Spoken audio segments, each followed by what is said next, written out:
गंजामर मोर भाई व भौणी माने नमस्कार।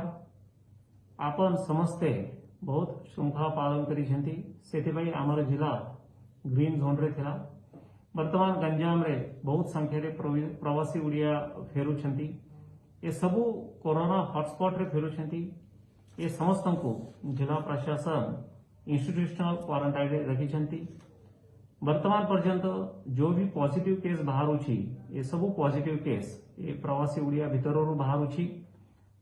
एबे पर्यंत गंजाम रे किसी कम्युनिटी स्प्रेडिंग नहीं, कम्युनिटी आउटब्रेक नहीं।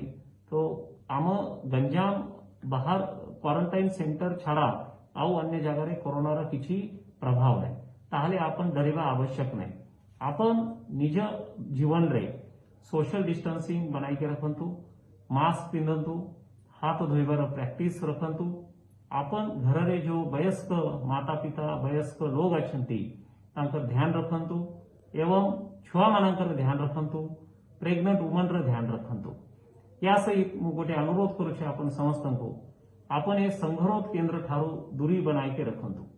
जेहेतु संगरोध केंद्र रे पॉजिटिव केस बाहर उठी संगरोध केंद्र को प्रोहिबिटेड एरिया डिक्लेयर करा जायछि। यदि किए भी व्यक्ति संगरोध केंद्र को भेंट करबा पाई चाहिए तो ताहाले तार खिलाफ स्ट्रिक्ट एक्शन लिया जिवो। संगरोध केंद्र को ओनली ऑफिशियल पर्सन माने जाको आई कार्ड दिया जायछि, ट्रेनिंग दिया जायछि, से ही व्यक्ति भेंट करि पारिबे, से ही व्यक्ति सेठी जाई पारिबे। बाकी जनसाधारण संगरोध केंद्र ठारू दूरी बनाई के रखंतु।